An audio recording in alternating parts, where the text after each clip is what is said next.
Langit sore itu menggantung rendah di atas halaman pesantren. Warnanya jingga kusam seperti seragam lusuh yang digantung terlalu lama. Suara azan asar menggema dari masjid kecil di tengah kompleks pondok, menyusup lewat sela-sela dinding kayu dan jendela kaca buram. Raka, santri baru, berdiri canggung di pojok dapur umum, menggenggam baskom berisi tahu bulat yang belum digoreng. Seragam putihnya masih terlalu bersih dan wajahnya terlalu licin untuk ukuran anak pondok. Anak orang kaya ya, bisik salah satu santri senior sambil nyengir. Matanya mengarah ke jam tangan mahal yang lupa Raka lepas. Raka hanya nyengir. Pinjem punya ayah, katanya biar nggak telat ngaji. Yakin? Ya enggak juga sih. Jawabnya santai, lalu menahan tawa. Dari balik sekat dapur terdengar suara panitia kegiatan berteriak. Tim konsumsi, cepat ke aula. Acara tukar hadiah antar asrama mulai 10 menit lagi.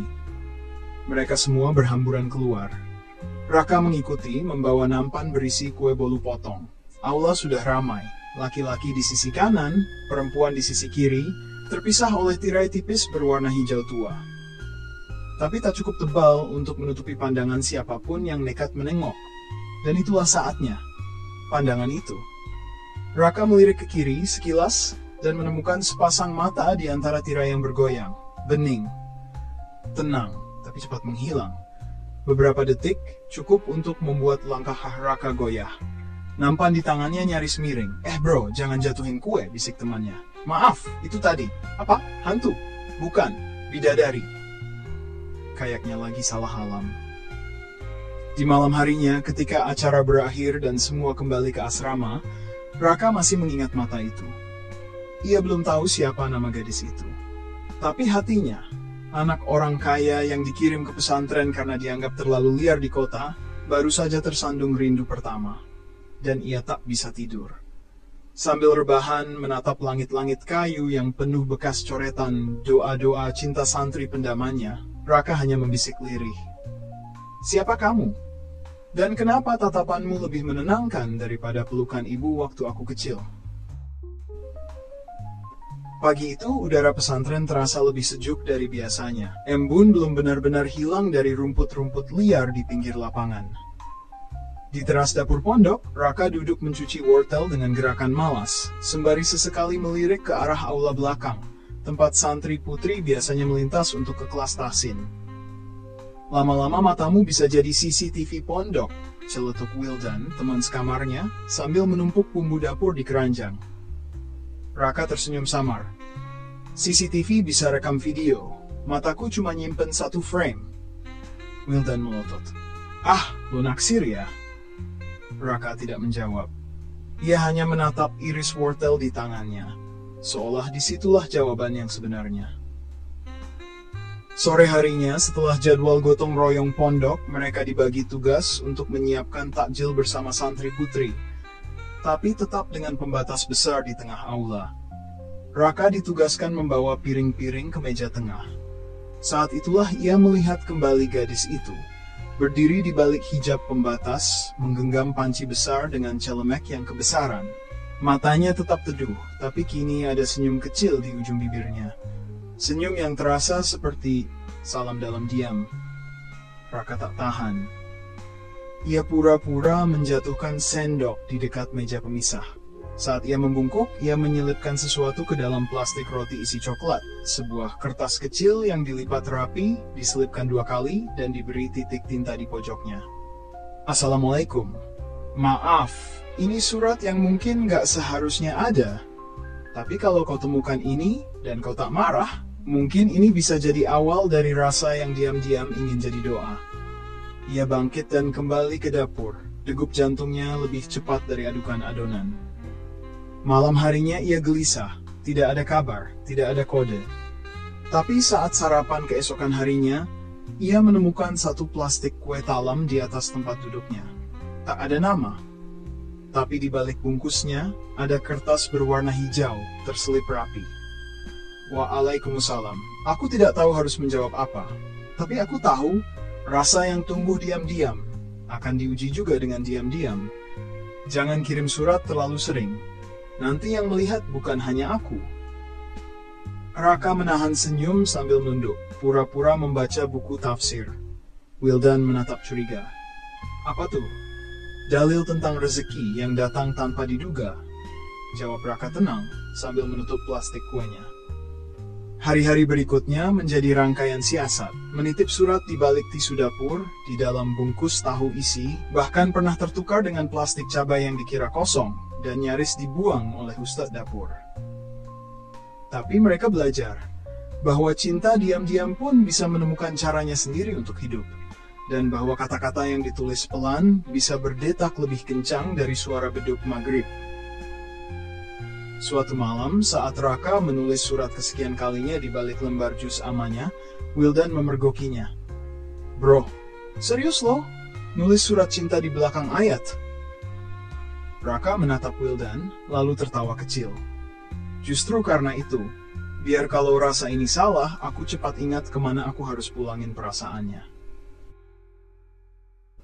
Sudah 3 hari berlalu sejak Raka mengirimkan surat terakhir, diselipkan dalam plastik kacang rebus yang ia titipkan kepada panitia dapur. Tapi tak ada balasan, tidak ada kertas di balik makanan, tidak ada kode dari balik tirai. Bahkan senyum lirih itu pun hilang. Hatinya mulai gelisah. Pagi itu, hujan turun pelan-pelan seperti air wudhu yang menetes dari ubun-ubun, membuat halaman pondok becek dan basah. Raka duduk di bawah pohon mangga tua, membuka musyaf dan menyandarkan punggungnya ke tembok yang dingin. Wildan datang dengan sandal jepit yang kotor, duduk di sampingnya sambil membawa teh hangat. Kok lo murung bro? Raka hanya mengangguk pelan. Suratnya gak dibalas. Wildan mengerutkan dahi. Jangan bilang lo beneran nunggu jawaban dari dia. Raka menoleh perlahan, matanya sedikit memerah. Bukan jawabannya yang paling kutunggu, Len, tapi tanda bahwa aku belum dilupakan. Beberapa saat mereka diam. Suara hujan pelan-pelan menjadi latar dari renungan yang mendalam. Aku jadi ingat waktu kita bahas tafsir Qus Al-Kahfi, kata Raka pelan. Wildan mendongak. Yang mana? Yang ayat wasbir nafsaka ma'allazina yada'una rabbahum bilgadati wal asyi. Itu loh. Wildan mulai paham. Ia mengangguk. Dan bersabarlah engkau bersama orang-orang yang menyeru Tuhannya pagi dan petang. Raka menatap jauh ke halaman yang becek. Mungkin suratku tidak sampai, mungkin sudah dibaca tapi tak ingin dibalas. Tapi bukan itu intinya. Aku hanya ingin belajar sabar dan diam. Seperti ayat itu. Menunggu, bukan untuk dibalas, tapi agar tetap bersama orang-orang yang bersandar pada Allah. Di ruang makan siang, Raka pura-pura biasa saja. Tapi matanya masih menyapu setiap meja, setiap nampan, setiap kantong kue. Tak ada. Hampa. Hingga malam tiba. Ia duduk di tangga mushola kecil, menatap langit yang mulai gelap. Di sampingnya, sebuah buku usang tafsir juz amma terbuka, halaman 46. Tapi pikirannya tak di situ. Tiba-tiba seseorang berjalan pelan dari arah aula dapur. Alia, gadis itu. Ia datang dengan langkah ringan, berhenti tepat 3 meter di depannya. Jantung Raka berhenti berdetak sejenak. Alia menunduk, tangan kanan menggenggam sesuatu, sebuah plastik berisi roti dan secarik kertas. Ia meletakkannya perlahan di lantai, tak banyak bicara. Tapi sebelum ia berbalik pergi, ia berkata lirih, bukan aku tak ingin membalas. Tapi hari itu, aku dapat giliran bersih-bersih gudang, suratmu hilang dibuang ustazah karena disangka kertas kosong. Aku nyesel, tapi juga belajar bahwa yang setia menunggu hatinya lebih luas dari orang yang banyak berkata. Raka terdiam, ia menunduk dalam, lalu berdiri pelan-pelan. Alia menoleh sedikit. Aku bukan mau jadi pengganggu hatimu, bukan pula menodai pondok ini dengan perasaan yang salah. Tapi kalau memang rasa ini keliru, aku ingin belajar meluruskannya. Dengan diam yang ikhlas, bukan dengan marah atau menghilang. Alia tersenyum kecil, sangat pelan. Matanya lembut, seperti embun di pagi subuh. Cinta yang baik, bukan yang paling cepat datangnya, tapi yang tidak berubah walau diuji dengan diam. Raka mengangguk. Tangannya bergetar saat membuka kertas yang baru saja ia terima. Aku sudah minta maaf pada Allah dulu sebelum menulis ini.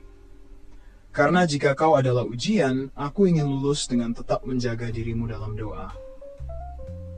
Acara tahunan lomba hafalan Quran diselenggarakan. Santriwan dan santriwati duduk berjajar dengan hijab besar membatasi. Masing-masing menyetorkan hafalan di hadapan dewan juri.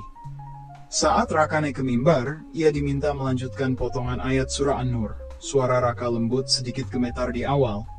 Tapi ketika sampai ayat, wanita yang baik untuk laki-laki yang baik dan laki-laki yang baik untuk wanita yang baik pula, matanya tak sengaja menoleh ke arah tirai. Di balik tirai itu, Alia menggenggam tasnya lebih erat. Hatinya gemetar. Bukan karena ayat itu, tapi karena yang melafalkannya. Kenapa suara itu terasa seperti nasihat yang aku butuhkan hari ini? Batinnya. Satu hari menjelang Ramadan, pesantren mengadakan gotong royong massal. Para santri putra dan putri membersihkan area halaman, dapur, dan kamar mandi. Alia membersihkan jendela mushola dari dalam, sementara Raka menyapu halaman di luar. Tirai jendela tipis, dan bayangan tubuhnya terlihat samar dari dalam.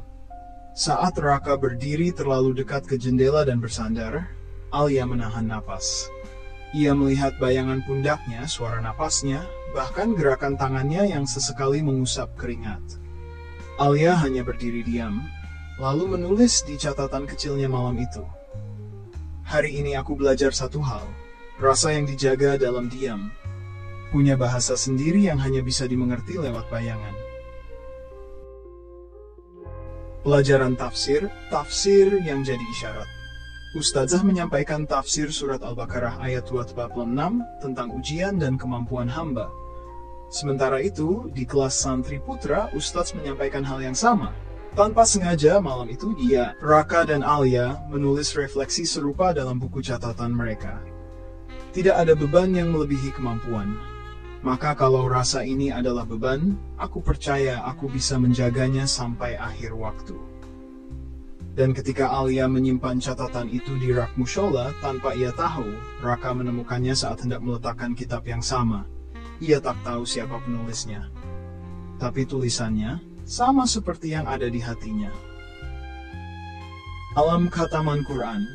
Saat semua santri menangis. Malam khataman tahunan. Para santri duduk bersila menghadap musyaf masing-masing. Tangisan terdengar di banyak sudut bukan karena sedih semata, tapi karena haru dan syukur. Raka duduk di deretan paling belakang. Di hadapannya, di barisan perempuan, tampak Alia menangis terisak. Suaranya tertahan, tapi bahunya berguncang. Ia sedang membaca surah Al-Insan. Raka hanya menunduk menyembunyikan wajahnya. Tapi dalam hati ia berbisik. Ya, aku tak tahu bagaimana masa depan kita, tapi aku tahu. Perempuan yang menangis karena Al-Quran ini adalah alasan kenapa aku ingin berubah dan jadi lebih baik. Piket dapur, sepiring nasi, sebungkus makna. Suatu sore, Raka kedapatan tugas memasak bersama kelompok dapur. Alia, karena jadwal mingguan, berada di bagian pengepakan makanan. Tanpa disengaja, sepiring nasi lebih dikirimkan ke ruang santri putri, dan di bawah sendoknya, Alia menemukan sebuah kertas kecil. Kalau nanti takdir membuat kita tak saling sapa lagi, semoga kau tetap kenyang oleh doa-doaku, bahkan jika aku tak tahu lapar atau tidak. Alia menahan tangis. Surat itu tak dibalas, tapi ia tempelkan di balik lemari kecil kamarnya di balik sajadah, tempat ia selalu menunduk dalam sujudnya. Potongan-potongan kenangan rasa yang mereka miliki bukan tumbuh karena sering bersama, tapi karena sering saling belajar dalam diam. Karena pesantren bukan tempat untuk menjalin cinta secara terang-terangan, tapi tempat di mana doa bisa menjelma bahasa yang paling indah dari perasaan. Malam itu sebelum aku pergi, angin malam di pesantren seperti menyimpan semua doa yang pernah diam-diam dipanjatkan. Langkah-langkah mulai pelan, suara adzan Isya menggema lembut dari masjid kecil, dan daun-daun pohon trembesi tampak seperti menggigil. Raka berdiri mematung di depan kamar santri, mengenakan jaket hitam lusuh yang akan menemaninya ke negeri jauh esok hari. Satu koper kecil sudah tertata. Tapi hatinya terasa belum selesai berpamitan. Bukan kepada siapa-siapa, tapi kepada rasa yang tak pernah ia ucapkan. Alia, malam ini aku akan menutup semua pintu kemungkinan. Tapi entah kenapa, kenangan itu justru membuka semua pintu yang tak sempat kujamah dulu. Satu demi satu bayangan itu datang, samar, seperti potongan mimpi yang terlalu sering diulang dalam sujud. Kenangan itu bukan seperti film yang diputar ulang, tapi seperti angin yang menyentuh luka lama, tak terlihat tapi terasa dalam. Beberapa bulan setelah perpisahan, langit di desa tempat Alia tinggal selalu jernih, tapi hatinya tidak. Setiap pagi ia menyapu halaman mushola kecil di samping rumahnya, menata kitab, lalu mengajar anak-anak mengaji dengan suara lembut. Tapi setiap malam, hatinya seperti menjahit kembali luka yang tak berdarah. Raka, ucapnya dalam hati, sambil menatap langit senja. Kau pergi membawa harapan, tapi meninggalkan hening yang tak sempat kita sepakati. Ia duduk di serambi mushola, membuka catatan kecil berisi potongan ayat, doa-doa pendek, dan sebuah kertas tua yang mulai pudar tintanya. Doa adalah satu-satunya jalan untuk mencintaimu, tanpa melanggar kehendak Tuhan. Tulisan tangan Raka diselipkan di balik musyaf pada malam khataman terakhir mereka dulu. Alia tersenyum getir. Kenapa hati ini tidak bisa lupa ya? Bisiknya lirih. Sementara di luar, adzan maghrib menggema pelan. Di belahan bumi yang lain, Raka menatap jendela kecil apartemennya di Turki.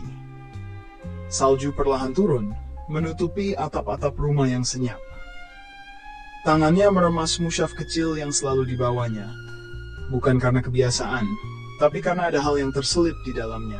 Secarik kertas kecil, berisi tulisan tangan Alia. Jika rindu ini kelak menjadi sebab kita dipertemukan lagi, aku akan menjaganya seperti aku menjaga wuduku. Ia tak tahu sudah berapa malam ia membaca ulang tulisan itu. Tak pernah dibalas, tapi tak pernah hilang dari ingatan. Apa kau baik-baik saja di sana, Alia? Gumamnya pelan. Aku tak bisa mengirimi kabar, tapi aku masih menjaga satu hal yang tidak pernah berubah. Perasaanku. Waktu berjalan, tapi rindu tak pernah lelah menunggu. Alia kerap diajak Ustaz Abdul, ayahnya, mengisi pengajian ibu-ibu di desa. Kadang ia hanya duduk diam, mendengarkan ayat demi ayat yang dibacakan, lalu tersenyum kecil ketika mendengar tafsir tentang kesabaran. Jika kau bersabar karena cinta yang tak sempat terucap, maka Allah yang akan mencatatnya sebagai amal paling sunyi, kata sang ustadz suatu hari. Alia hanya menunduk. Matanya berkaca. Tak ada yang tahu betapa kerasnya ia menahan air mata. Di malam-malam tertentu, keduanya sama-sama terbangun menatap langit dari sisi dunia yang berbeda. Keduanya membaca ayat yang sama, mengulang doa yang serupa. Tapi tidak pernah saling tahu bahwa di antara bintang-bintang itu ada dua hati yang sama-sama bergetar karena rindu, yang tak tertulis dan tak pernah selesai. Rindu itu tidak selalu hangat. Kadang ia menjadi dingin karena ditunggu terlalu lama. Hari-hari berjalan seperti air wudhu yang terus dibasuh, tapi tak pernah mengeringkan hati yang gundah. Alia mulai merasakan ada jarak lain yang tumbuh, bukan hanya karena ruang dan waktu, tapi karena isyarat-isyarat yang tak ia mengerti. Sementara di Turki, Raka mulai resah. Surat-surat dari rumah kini bukan lagi sekadar kabar kampung halaman. Ada nama baru yang mulai disebut-sebut oleh ibunya. Nama yang tidak asing, tapi tidak juga berarti. Keduanya tetap memegang janji yang tidak pernah benar-benar terucap. Tapi dunia tak menunggu cinta yang diam. Suatu malam di rumah Alia, suara ketukan lembut mengganggu pikirannya. Ia baru saja selesai membaca surah Yusuf bersama adik-adik ngaji. Ustadz Abdul berdiri di pintu, wajahnya tenang tapi tatapannya dalam. Alia, Bapak ingin bicara, katanya sambil duduk di serambi. Alia ikut duduk. Tangannya menggenggam ujung jilbabnya seperti anak kecil yang tahu akan dimarahi. Kamu tahu pemilik pesantren Al-Furqan di desa sebelah kan? Alia mengangguk pelan. Anaknya, Fadhil sudah lama ikut kegiatan dakwah di luar kota. Minggu lalu dia pulang dan langsung datang ke rumah. Alia diam bersama ayahnya. Ustadz Abdul menarik napas. Mereka melamar kamu. Hening. Hanya suara jangkrik dan detak jantung yang mendadak lebih cepat. Alia menunduk dalam, berusaha menelan sesuatu yang terlalu pahit untuk disimpan. Lalu bapak jawab apa? Tanyanya nyaris tak terdengar. Bapak bilang, akan tanya ke kamu dulu. Alia tersenyum tipis, senyum yang lebih mirip luka. Kalau aku bilang belum siap, apakah bapak akan menolak mereka? Ustadz Abdul menatap putrinya. Kalau kamu belum siap karena masih berharap pada seseorang yang tidak memberi kepastian, maka itu kan alasan yang cukup.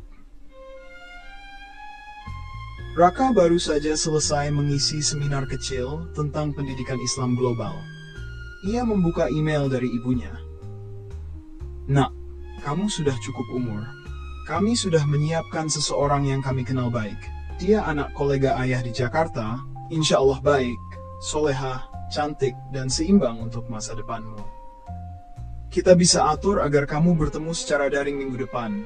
Tidak perlu langsung menikah, tapi setidaknya kenal dulu. Raka menatap layar lama sekali. Telinganya berdengung. Dadanya sesak. Kenapa semua orang mulai bicara tentang mengganti, padahal aku belum selesai bertahan? Bisiknya. Ia berdiri. Mengambil air wudhu. Dan untuk pertama kalinya setelah sekian lama, sujudnya malam itu lebih lama dari biasanya.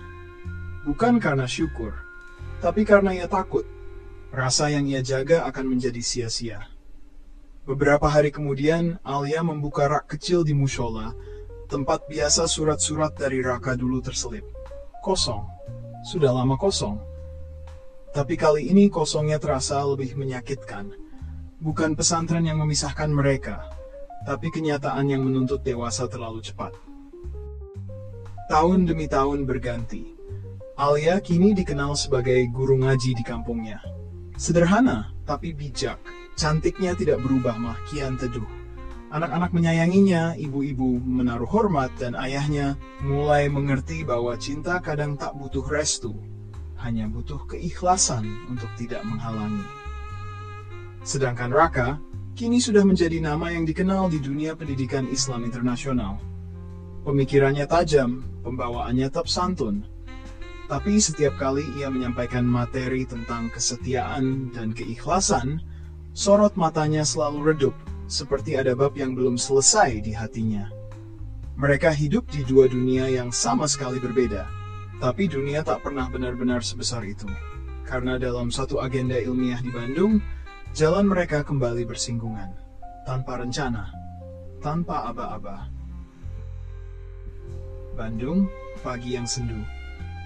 Gedung Konferensi Pendidikan Islam se-Asia Tenggara tampak megah tapi tenang. Para peserta dari berbagai negara mulai berdatangan. Di antara keramaian, Alia ikut rombongan guru pesantren dari kabupaten kecil. Ia tak menyangka akan diikutkan hanya karena menggantikan seorang ustazah yang mendadak sakit. Alia, nanti kamu ikut sesi sore ya. Yang pembicara dari Turki itu, kata rekan satu rombongannya sambil menunjukkan brosur. Alia hanya mengangguk sambil tersenyum. Ia tak benar-benar memperhatikan siapa nama pembicaranya. Sore harinya, Raka melangkah ke atas podium. Rapi, tenang. Tapi jantungnya berdetak lebih cepat dari biasanya. Entah kenapa. Assalamualaikum warahmatullahi wabarakatuh. Suaranya memenuhi ruangan. Teduh, jelas, dan menggetarkan. Alia yang duduk di barisan tengah mendadak mematung. Ia menoleh perlahan. Matanya membesar. Napasnya tercekat. Itu Raka. Raka tak melihat Alia, belum. Ia terus bicara tentang pendidikan karakter, pentingnya menanamkan nilai ihsan pada anak-anak sejak dini, dan bagaimana cinta terhadap ilmu bisa menyembuhkan luka masa lalu. Kalimat terakhir sebelum sesi tanya-jawab membuat Alia terdiam lebih dalam. Saya percaya bahwa kita tidak selalu ditakdirkan bersama orang yang kita cintai. Tapi kita selalu bisa mencintai seseorang dengan cara yang tidak merusak takdir mereka. Seketika Raka menoleh, dan pandangannya bertemu dengan mata yang dulu selalu ia cari di antara kerumunan jamaah salat maghrib. Mata itu masih sama, Tapi kini ada dinding waktu di antaranya. Apakah mereka akan bicara? Atau cukup saling menatap dan kembali membiarkan waktu berlalu seperti dulu? Sesi konferensi pun bubar.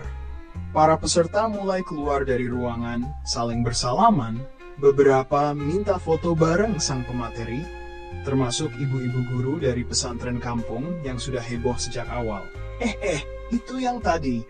Masya Allah ya, pematerinya adem banget, bisik Bu Nani dengan gaya khas emak-emak santri yang baru lihat idola baru. Udah kayak ustaz artis ya, timpal satu lagi sambil ngecek ponsel, nyari akun Instagram si pemateri. Alia hanya tersenyum simpul, ikut berdiri dan ikut arus keluar ruangan.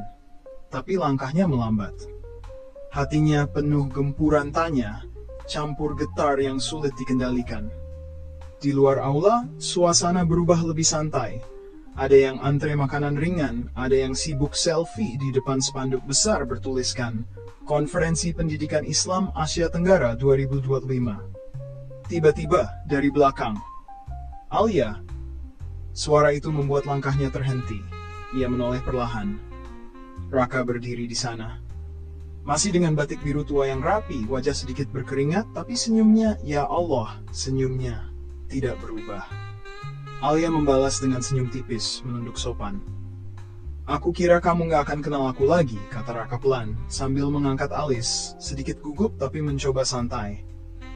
Alia menjawab lirih, suaramu masih sama, jadi susah untuk lupa. Mereka tertawa kecil, canggung, tapi juga hangat. Beberapa peserta lain lewat sambil melirik. Itu tuh, kayaknya sama mantan santrinya deh, bisik satu guru ke guru lain sambil menahan senyum. Raka refleks, merapikan posisi berdirinya, menjaga jarak. Alia juga melipat tangannya di depan dada, berusaha tetap tenang. Kita cari tempat duduk sebentar, tanya Raka akhirnya. Alia mengangguk.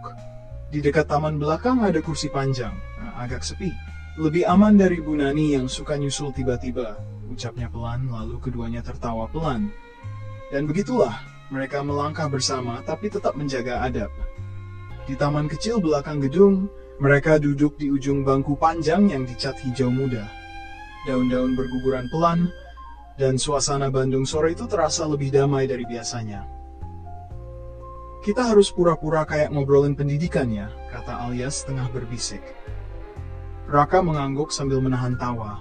Iya, kalau ada yang lewat kita bilang ini diskusi ilmiah lintas pesantren. Mereka tertawa lagi. Tapi di balik tawa itu, ada rindu yang dulu tertahan terlalu lama, kini mulai mencari celah untuk keluar. Dengan cara yang lebih dewasa. Taman belakang gedung itu tampak tenang. Beberapa daun trembesi jatuh pelan di antara mereka. Angin sore membawa aroma tanah yang lembab dan kenangan yang lama tertimbun. Di ujung bangku kayu yang mereka duduki, Raka dan Alia menjaga jarak. Tapi mata mereka tak bisa sepenuhnya menghindar. Dulu taman kita lebih sempit, ya, kata Raka, membuka pembicaraan. Alia mengangguk kecil. Dan sering dipakai buat jemur spray dan mukena, bukan diskusi lintas pesantren kayak sekarang. Mereka tertawa kecil, tertahan, malu-malu, tapi nyata. Aku kira kamu gak akan hadir di konferensi ini, lanjut Raka pelan, matanya menatap jauh, tapi sesekali melirik Alia. Aku juga gak tahu kalau kamu akan jadi pematerinya, jawab Alia. Suaranya lembut, nyaris bergetar. Lalu hening. Hanya suara daun gugur dan langkah-langkah jauh dari orang-orang lain. Raka menoleh penuh ke arah Alia. Wajahnya lebih dewasa, tapi tatapan matanya masih sama, tajam, tapi teduh. 3 tahun di pesantren, lalu pergi tanpa pamit. Kamu tahu betapa aku merasa kosong waktu itu? Tangannya menggenggam roknya erat-erat. Aku tahu, tapi juga nggak punya pilihan. Ayah memintaku pulang, dan waktu itu aku terlalu takut menyakiti siapapun. Raka menarik napas dalam. Ia mengusap tengkuknya yang berkeringat, lalu tersenyum getir. Tapi surat terakhirmu yang kamu selipkan di kitab tafsir Jalaingku nggak pernah aku lupa. Alia memejamkan mata sejenak. Air matanya menahan di sudut kelopak. Kamu tahu, waktu menulis surat itu, aku udah nangis semalaman. Karena aku nggak tahu apa kamu akan baca. Atau kamu akan anggap itu lelukon terakhir dari gadis yang suka sembunyiin surat di antara bungkusan onde-onde. Raka tertawa lirih. Itu bukan lelucon. Itu penyelamat hariku setiap kali tugas tahfidzku berantakan. Mereka terdiam lagi. Kali ini lebih lama, tapi tak sesak. Seolah memberi ruang untuk saling mengendapkan semua yang belum sempat diucap. Setelah pulang, aku sempat ingin ke rumahmu. Tapi, kamu sudah ke luar negeri. Alia bicara pelan, lirih. Dan aku pikir, mungkin memang takdir kita cuma sampai di bangku masjid. Tempat dulu kamu diam-diam gantikan sandalku yang hilang. Raka tertawa keras kali ini. Itu kamu yang naruh sandal di tempat wudhu Ikhwan ya? Alia nyengir. Biarin, gantian. Aku juga pernah kamu suruh ngantri lauk ke dapur karena kamu telat makan. Tawa mereka pecah pelan.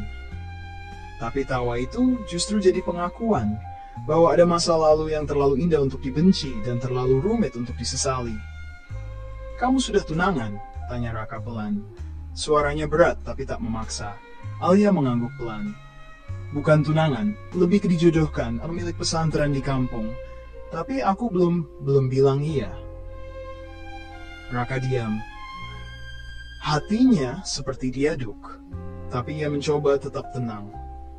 Karena aku masih ingin berdiskusi lintas pesantren. Raka mencoba bercanda. Alia menatapnya, lama, lalu tersenyum. Karena aku belum bisa memaafkan rindu yang tak pernah pulang. Sebelumnya, momen di taman belakang gedung konferensi menorehkan percakapan jujur dan getir antara Raka dan Alia. Keduanya tahu perasaan itu belum hilang, tapi waktu, jarak, dan realitas hidup membuat mereka harus hati-hati melangkah. Malamnya, Raka tak langsung kembali ke penginapan. Ia termenung di teras masjid kompleks konferensi. Dingin menyusup ke ubun-ubun, tapi kepalanya lebih sibuk oleh kata-kata Alia terakhir tadi. Karena aku belum bisa memaafkan rindu yang tak pernah pulang. Itu bukan sekadar kalimat puitis, tapi isyarat. Isyarat bahwa masih ada ruang meski tak besar untuk sebuah kemungkinan. Dan kemungkinan harus diperjuangkan. Maka pagi harinya, tanpa mengabari siapapun, Raka memesan tiket kereta menuju kampung halaman Alia. Desa kecil di kaki Gunung Slamet itu diselimuti kabut saat Raka tiba. Angin pagi mengibaskan sarung yang dililitkan ke pinggang. Ia memilih tak membawa ransel besar, hanya satu kitab kuning dan jaket hitam yang telah menemani ratusan perjalanan. Dari stasiun kecil itu, ia menumpang ojek motor tua yang dikendarai seorang bapak dengan logat Jawa yang kental. Mau ke pesantren Al-Hidayah, Mas? Raka mengangguk. Iya, dekat rumahnya Ustadz Kosim, katanya. Wah, putri beliau cantik dan alim, Mas. Katanya mau dilamar anak pondok tetangga, Juragan Pupuk. Raka hanya tersenyum kecil. Sakit memang mendengar itu, tapi ia mencoba tetap tenang. Iya, saya dengar begitu. Sepanjang jalan, sawah-sawah menghampar hijau. Anak-anak kecil berlarian membawa tas kresek isi bekal sarapan. Suara kentongan pagi masih bergema di sudut-sudut desa. Tiba di gerbang pesantren, Raka tak langsung masuk. Ia berdiri di dekat surau kecil di seberangnya. Tempat yang dulu, kata Alia, sering ia datangi untuk menulis surat diam-diam. Ia duduk di teras surau itu. Matanya menyapu kompleks pesantren yang sederhana namun hangat. Beberapa santri putri menyapu halaman. Mereka berceloteh pelan sambil sesekali melirik ke arahnya. Dan saat itu, dari balik pintu pesantren putri, keluar seseorang. Langkahnya pelan, mengenakan gamis krem dan kerudung biru tua. Ia membawa ember kecil berisi sabun dan sikat. Dan ketika pandangan mereka bertemu, Alia terhenti. Ember di tangannya hampir jatuh. Raka, katanya lirih. Raka berdiri perlahan, senyumnya kecil tapi penuh. Bolehkah rindu yang belum sempat pulang, numpang duduk di halaman rumahmu sebentar?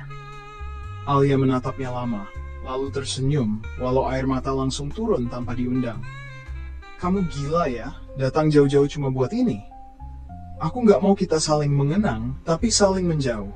Sekali ini saja, aku ingin tahu apakah hatimu masih di tempat yang sama.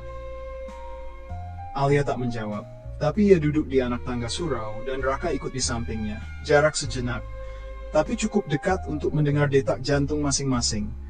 Mereka tak bicara soal masa depan, hanya diam, dan membiarkan waktu menjadi saksi bahwa yang datang bukan untuk mengusik, tapi untuk mengikhlaskan atau melanjutkan.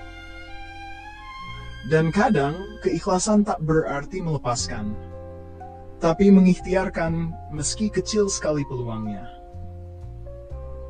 Senja belum sempurna turun saat suara adzan maghrib menggema dari masjid pesantren.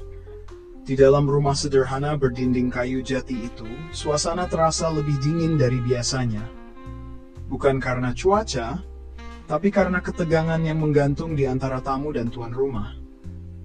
Raka duduk di atas kursi kayu panjang, diapit 2 cangkir teh manis, dan sepiring pisang goreng yang belum tersentuh. Ia mengenakan kemeja putih, bersarung coklat, dan memeluk kitab tipis di tangannya, seperti pelindung atau mungkin penopang rasa gugup yang disembunyikan. Di hadapannya duduk Ustadz Qasim, ayah Alia. Tatapannya teduh tapi tajam. Seorang ayah yang sudah kenyang menilai orang bukan dari penampilan, tapi dari arah mata dan sikap duduknya.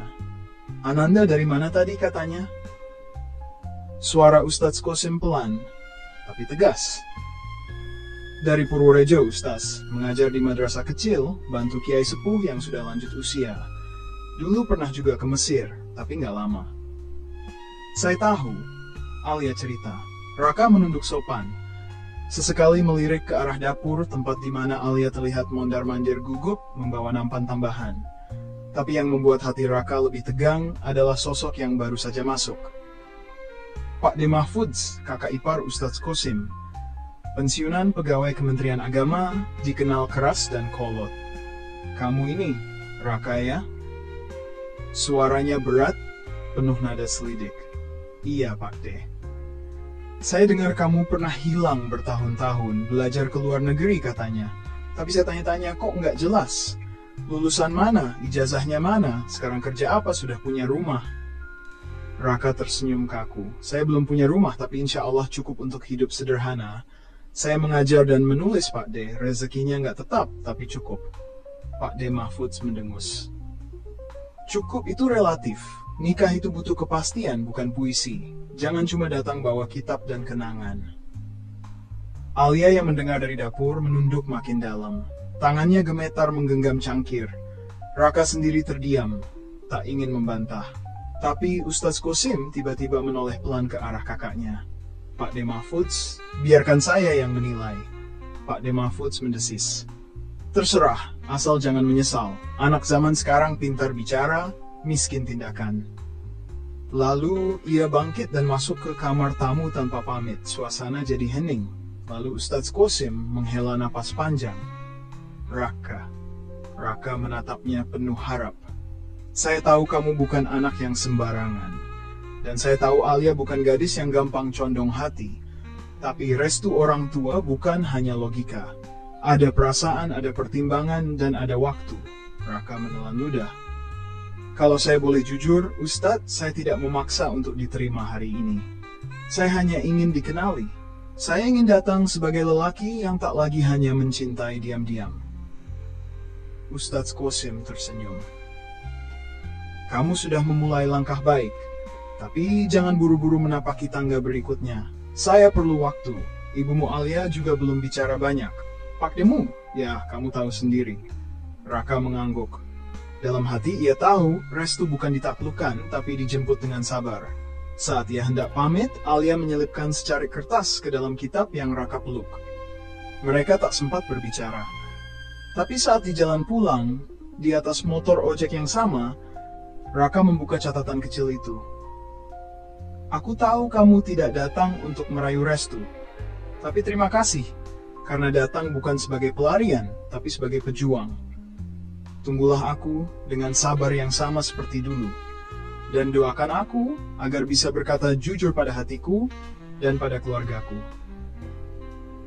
Kepulangan Raka kali ini tidak membawa kabar bahagia, tapi juga bukan kesia-siaan. Sementara itu, Alia mulai mengalami tekanan dari keluarganya. Ia mulai diminta untuk menerima lamaran dari seorang anak pejabat pesantren sebelah, yang datang membawa proposal pernikahan lengkap, rumah, mobil, dan jaringan bisnis. Akankah Alia tetap pada pendiriannya? Dan bagaimana Raka melanjutkan perjuangannya tanpa mengganggu kehormatan keluarga Alia? Langit sore itu kelabu, seperti menyatu dengan perasaan Alia yang kian buram oleh desakan-desakan halus dari keluarganya. Di ruang tamu rumahnya berjejer beberapa kotak hantaran yang belum sempat dibuka. Keluarga dari Hafiz, putra pengusaha yang juga anggota Dewan Pembina Pesantren lain, baru saja pulang setelah silaturahmi resmi membawa lamaran. Wajah Ibu Alia berseri-seri. Tapi Alia hanya diam, menyembunyikan gelisahnya di balik secangkir kopi yang sudah dingin.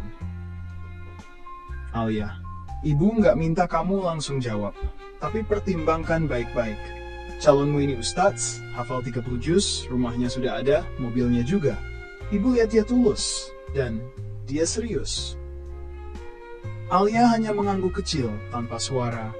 Dalam hatinya, kalimat itu terasa seperti palu yang pelan-pelan menghancurkan hatinya. Malamnya, saat semua tertidur, Alia duduk di serambi belakang. Ditemani lampu gantung kecil dan suara jangkrik, ia menulis surat di atas kertas sederhana. Raka, malam ini aku menangis. Bukan karena ragu padamu, tapi karena aku belum sanggup melawan dunia yang tidak melihat hatimu sebagaimana aku melihatmu. Aku tahu, kamu tak menuntut aku memilihmu sekarang. Tapi aku harus jujur, aku mulai lelah berdiri di antara restu dan rasa. Tapi aku berjanji tidak akan berkata iya pada siapapun selama hatiku masih mengenal namamu. Surat itu tak pernah dikirim. Hanya dilipat rapi, diselipkan di dalam musyaf miliknya. Di antara surat Maryam dan surat Taha. Dua surat yang selalu ia baca ketika hatinya sedang bimbang. Sementara itu, di kota tempat Raka mengajar, malam itu hujan turun deras. Ia menatap langit dari balik jendela asrama kecil tempat ia tinggal bersama beberapa santri. Tangannya menulis puisi di atas buku harian. Aku tak pandai menuntut. Aku hanya tahu menunggu. Bukan karena lemah, tapi karena cinta yang benar tidak tumbuh dari terburu-buru. Sahabat Raka, seorang ustadz muda yang tahu tentang perasaannya pada Alia, menepuk pundaknya pelan. Kalau dia untukmu tak akan tertukar, tapi kalau tidak, jangan jadikan luka. Yang penting kau tetap doakan dia dengan adab. Raka tersenyum pahit. Aku tak minta dia jadi milikku, aku hanya ingin dia bahagia, meski tanpa aku.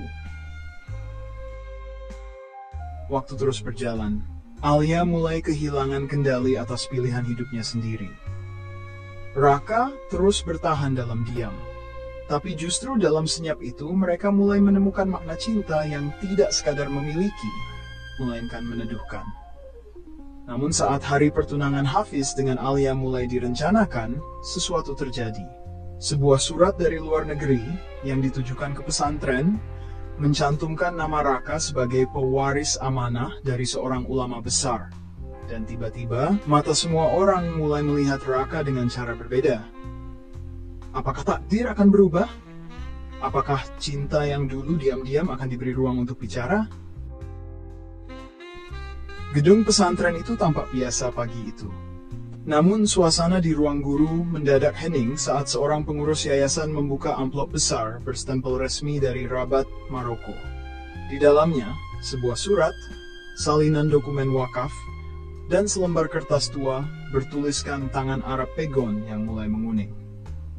Untuk Al-Fadhil Raka Ahmad bin Hasan, kami mewakafkan atas nama beliau tanah dan bangunan milik Syekhuna almarhum Abu Zain bin Qasim untuk dimanfaatkan bagi pendidikan Islam di tanah air. Kepala pesantren membaca pelan, keningnya berkerut. Ini Raka, guru kita yang tinggal di asrama barat itu? Para guru saling pandang. Salah satu dari mereka bahkan bertanya dengan heran, bukannya dia dulu hanya datang sebagai santri yatim yang mencuci kamar mandi dan membantu dapur? Ustadz Syihab, guru senior yang selama ini diam saja, mengangguk pelan. Benar, itu Raka. Tapi kalian tak pernah tahu siapa ayahnya, Almarhum Pak Hasan itu bukan orang sembarangan di Maroko sana. Tapi Raka menolak warisan, memilih hidup sederhana dan jadi pengajar kecil di sini, demi menjaga adab. Berita itu menyebar dengan cepat. Para santri mulai berbisik-bisik. Di aula, beberapa pengurus pesantren membicarakan kemungkinan membangun cabang pesantren baru dengan tanah wakaf itu. Semua atas nama Raka Ahmad. Namun Raka sendiri, ia tetap mengajar seperti biasa. Bersarung, membawa papan tulis kecil, membetulkan posisi duduk santri yang mengantuk, dan masih menyuapi santri yatim yang sulit makan. Ketika ditanya oleh kepala pesantren, Raka hanya menjawab, "Saya tidak punya apa-apa, dan tak pernah menganggap saya punya apa-apa. Kalau ini semua memang amanah dari Allah melalui jalan ayah saya, maka biarlah dipakai untuk menebar ilmu, bukan menaikkan nama saya." Di tempat berbeda, Alia yang mendengar kabar ini dari sahabatnya, tak bisa menyembunyikan keterkejutannya. Hatinya tergetar. Ia hanya menatap kosong ke arah jendela, bukan karena status Raka yang tiba-tiba berubah, tapi karena ia sadar, lelaki yang selama ini ia cintai ternyata sedang menyembunyikan lautan dalam di balik kesederhanaan sikapnya. Jadi, yang selama ini aku kira tak punya apa-apa, adalah orang yang paling kaya dalam diamnya. Air matanya jatuh. Kali ini bukan karena dilema, tapi karena rasa syukur atas pernah mencintai seseorang yang mencintainya dalam sunyi dan menjaga marwah cinta itu dengan cara yang terhormat. Namun, sebagaimana hidup selalu menguji, kebahagiaan itu tak datang tanpa gelombang. Hafiz, calon tunangan Alia, mendengar kabar ini dan mulai merasa posisinya terancam. Ia memandang Raka bukan lagi sebagai guru kampung, tapi sebagai saingan. Dan fitnah pun mulai ditiupkan. Fitnah yang nyaris menghancurkan reputasi Raka dan menguji sejauh mana kesabaran dan adabnya berdiri melawan kebatilan. Suasana pesantren kembali bergolak, namun bukan oleh ilmu atau diskusi santri, melainkan oleh kabar yang menyebar seperti angin tanpa arah. Seseorang mulai menyebarkan isu bahwa Raka menyalahgunakan dana wakaf untuk kepentingan pribadi, bahwa surat dari Maroko itu hanyalah akal-akalan untuk mencitrakan diri. Aku dengar dia dulunya anak orang kaya, tapi kenapa baru sekarang muncul surat-surat segala? Bisik seorang guru muda, yang tak sadar sedang duduk dekat Ustadz Shihab. Dia memang pintar menyamar. Orang-orang seperti itu biasanya penuh siasat. Bahkan santri pun mulai terpecah. Sebagian tetap hormat kepada Raka, sebagian lain mulai menjauh. Tak ada yang tahu pasti siapa yang menyebarkan fitnah itu. Tapi perlahan, arah tudingan mengarah pada satu nama, Hafiz. Alia dalam gelisah. Alia duduk di kamar kecilnya, memandangi musyaf terbuka. Tapi pikirannya berkelana, hatinya kacau. Ia mendengar rumor itu dari sahabatnya, dan tahu betul dari mana sumbernya. "Hafiz," gumamnya. Suaranya tertahan di tenggorokan. Ia ingat betapa Hafiz begitu resah saat tahu siapa Raka sebenarnya. Bukan lagi guru sederhana, tapi pewaris kehormatan yang ia tak punya. Alia mengambil ponselnya dan mengetik pesan. "Hafiz, aku minta dengan sangat, jika kamu menyebarkan berita itu, tolong hentikan.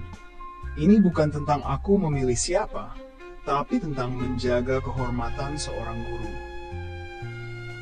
Pesan itu hanya dibaca, tak dibalas. Raka duduk sendirian di masjid belakang pesantren, tempat yang sering ia datangi saat ingin menyendiri. Suaranya lirih membaca doa-doa amat surat. Sinar lampu temaram menyentuh wajahnya yang tenang, meski matanya menyimpan letih. Ustadz Shihab menghampirinya. "Fitnah ini berat. Nak, kau yakin tak mau bicara? Menjelaskan?" Raka menggeleng pelan. "Saya lebih takut kehilangan adab daripada kehilangan nama baik. Kalau saya benar, biarlah Allah yang menampakkan. Kalau saya salah, semoga Allah bersihkan saya dengan ini." Ustadz Shihab menatap muridnya dengan mata berkaca.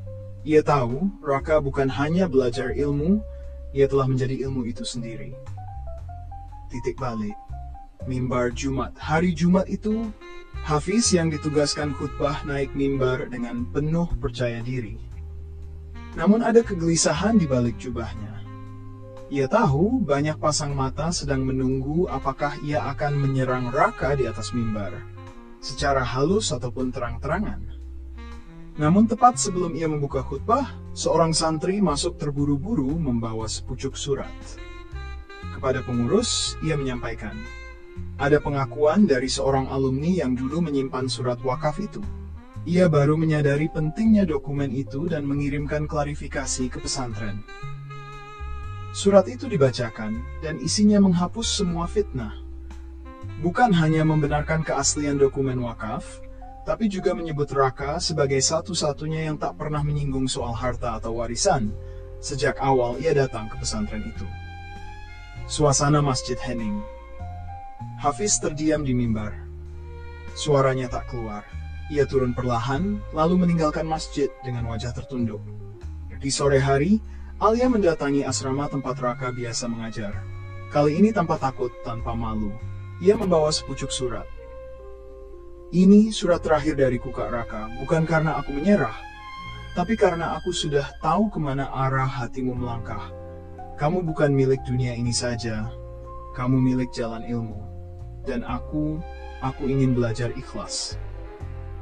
Raka hanya menatapnya, tak berkata apa-apa, hanya mengangguk. Dan seperti biasa, ia membalas bukan dengan kata-kata, tapi dengan menitipkan buku kecil ke tangannya. Al-Adab Qabla Al-Ilm. Adab sebelum ilmu. Alia memilih pergi. Hafiz menghilang dari pesantren. Raka tetap di tempatnya. Tapi dunia di sekitarnya berubah. Namun, saat semua tampak tenang, datanglah sebuah undangan dari luar negeri. Universitas tempat Raka pernah mendaftar diam-diam, tiba-tiba memberinya beasiswa penuh sebagai dosen tamu. Bersama permintaan, kami butuh Anda membina jaringan pesantren Asia Afrika. Dan kami tahu Anda orang yang tepat. Apakah Raka akan pergi, atau tetap bertahan di pesantren yang telah menjadi rumah lukanya? Ketika langkah harus memilih jalan, udara sore itu menggantung, tak bergerak. Seolah waktu pun menahan napas menyaksikan keputusan yang akan diambil seorang pemuda bernama Raka. Ia duduk di bawah pohon besar dekat asrama pengajar.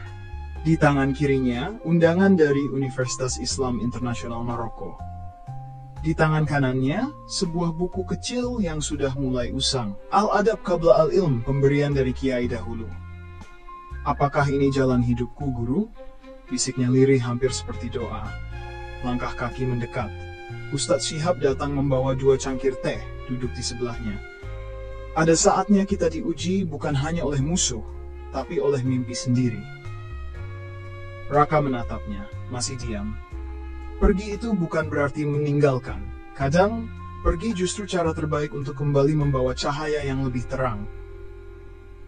Surat dari Kiai Besar sore itu juga. Sebuah surat dari Kiai Haji Marzuki, pendiri pesantren, disampaikan oleh cucunya yang baru kembali dari ibadah haji. Tulisannya khas, halus, dan penuh wibawa. Nak Raka, aku tahu surat ini sampai saat kau telah ditimpa fitnah. Tapi ketahuilah, pesantren ini berdiri bukan hanya untuk mereka yang bertahan, tapi juga bagi mereka yang bersiap terbang lebih tinggi demi membawa pulang hikmah. Jika hatimu mantap melangkah, maka melangkahlah dengan ridha. Tapi jika hatimu tetap terpaut pada bumi ini, maka bertahanlah dengan cinta. Malam sebelum keberangkatan, Alia duduk sendiri di musala putri. Ia sudah mendengar kabar bahwa Raka akan berangkat esok pagi. Ia tahu ia tak punya hak untuk menahannya. Tapi diam juga bukan jalan keluar. Malam itu, ia menulis di kertas kecil dan menitipkannya pada Ustazah Sarah. Kak Raka, kalau kau pergi untuk ilmu, aku akan belajar mencintai dari jauh. Tapi kalau suatu hari kau pulang dan belum ada yang menunggumu, izinkan aku tetap menanti dengan doa. Bandara dan perpisahan pagi itu, beberapa santri diam-diam ikut mengantar. Tidak ada seremoni, tidak ada pelepasan resmi. Hanya Ustadz Syihab, Pak Yasin sang sopir, dan 1 kotak berisi kitab-kitab kuning yang dibawa Raka sebagai bekal ke negeri orang. Namun saat hendak naik ke mobil, dari jauh, Alia datang tergesa, mengenakan gamis abu-abu dan jilbab biru langit. Nafasnya tersengal, tapi senyum di wajahnya tetap tenang. Bawa ini. Ia menyodorkan sebuah buku saku berisi syair-syair Imam Syafi'i. Agar kakak tak lupa bahwa kerinduan pun bisa jadi ilmu kalau ditata dengan sabar. Raka menerimanya. Ia tidak berkata banyak, hanya menunduk dalam, lalu menjawab pelan. Doa dari seseorang yang tulus adalah bekal paling jauh yang bisa menembus langit. Mobil pun melaju perlahan, meninggalkan gerbang pesantren yang kini terasa lebih sunyi. Tapi langit pagi itu tak tampak sendu. Ada cahaya yang menembus awan, seperti restu dari langit untuk seorang pejuang ilmu yang memulai fase baru. Beberapa bulan berlalu, nama Raka mulai dikenal di jaringan pesantren Afrika Asia. Tulisan-tulisannya dikutip di konferensi, tapi ia tetap menyebut dirinya santri kecil dari pesantren kampung. Di pesantren, Alia aktif mengajar santri baru. Ia lebih dewasa, lebih tenang. Tapi setiap malam Jumat, ia menulis satu surat kecil, lalu menyimpannya di laci. Untuk Kak Raka, yang sedang belajar menjemput waktu. Namun ada yang tidak mereka tahu. Seorang tamu dari Maroko mengirim surat kepada pesantren. Kami ingin mendirikan cabang pesantren Anda di Afrika. Dan hanya satu orang yang bisa memimpinnya bersama kami, Raka. Apakah ini artinya? Raka tak akan kembali? Atau justru ia akan membawa pesantren pulang dalam bentuk yang lebih luas? Musim gugur di Maroko mulai menyapa. Pepohonan di kampus Universitas Islam Internasional perlahan menguning, dedaunan berserakan di lorong-lorong batu yang senyap. Raka berjalan pelan ke perpustakaan pusat, membawa setumpuk referensi usang dan sebuah surat lusuh yang disimpan di sakunya. Surat dari pesantren, surat dari rumah. Ia duduk di pojok lantai 2, tempat paling sunyi. Membuka surat kecil itu perlahan, tangannya gemetar. Bukan karena dingin, tapi karena tulisan tangan yang ia kenal sangat baik. Kak Raka, hari ini hujan. Tapi suara hujan tidak membuatku sedih. Justru membuatku merasa dekat. Karena kakak selalu suka hujan kan? Aku harap kakak membaca ini sambil menyesap teh hangat dan membuka kitab seperti biasa. Jaga kesehatan. Aku tahu kakak kuat. Tapi jangan terlalu keras pada diri sendiri. Aku menunggumu. Dengan ilmu, bukan hanya rindu. Alia. Raka menutup surat itu perlahan, menatap jendela besar di perpustakaan. Matanya berkaca-kaca. Hujan juga turun di Maroko hari itu. Dan entah kenapa rasanya seperti hujan yang sama yang turun di pesantren. Beberapa minggu kemudian, ia menerima sebuah paket kecil dari pesantren. Di dalamnya ada beberapa kitab kuning baru, beberapa makanan ringan khas pesantren, dan sepucuk catatan kecil yang ditulis oleh santri baru. Assalamualaikum Kak Raka. Kami di sini sering dengar cerita tentangmu. Katanya Kak Raka dulu pernah nyuci mukena di tengah malam karena lupa jaga kebersihan musala. Terima kasih ya, karena dari cerita kakak kami jadi lebih semangat belajar. Semoga bisa jadi seperti kakak. Raka tertawa kecil membaca itu. Air mata mengalir lagi. Bukan karena sedih, tapi karena haru. Ia tak tahu bahwa kepergiannya ternyata meninggalkan jejak di tempat yang ia cintai. Konferensi daring. Satu hari, Raka diundang dalam konferensi virtual antar pesantren Asia Afrika. Ia menjadi pembicara utama. Namun saat menyampaikan sambutannya, suaranya sempat tercekat. Saya bukan siapa-siapa, saya hanya santri kecil. Yang pernah dimarahi karena tidur di perpustakaan, karena terlalu lelah membaca. Tapi dari santri kecil itulah, saya belajar bahwa cinta pada ilmu tak pernah mengkhianati doa. Di layar, beberapa ustadz dari pesantren asalnya tampak menyeka air mata.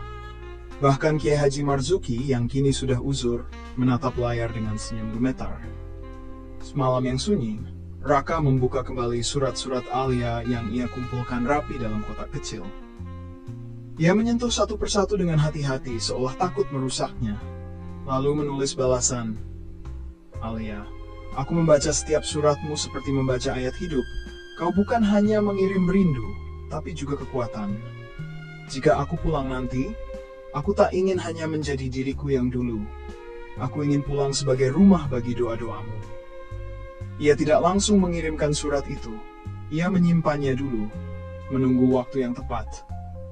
Beberapa bulan berlalu, program beasiswanya memasuki tahun kedua. Namun sebuah tawaran dari Kementerian Agama datang.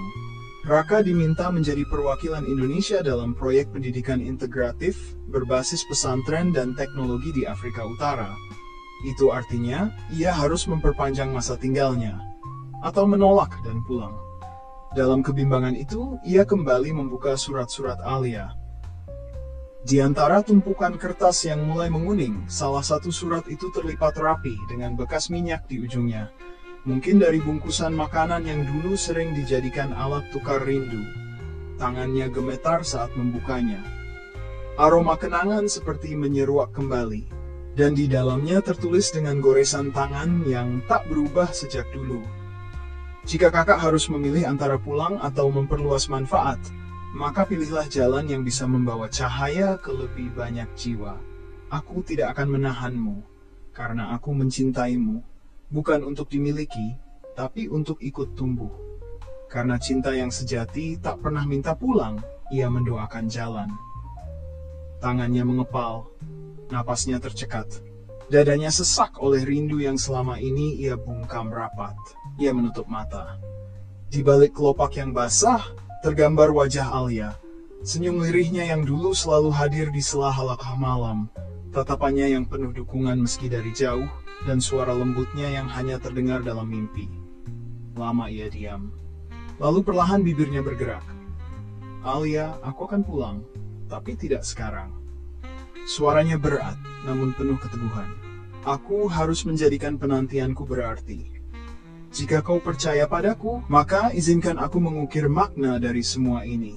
Agar kelak saat aku kembali, aku tak hanya pulang, tapi membawa cahaya, seperti yang kau doakan." Ia berdiri, menggenggam surat itu seperti menggenggam semangat baru. Langkahnya mantap menuju pintu masa depan, dengan cinta yang tak meminta pulang, tapi menguatkan untuk terus melangkah.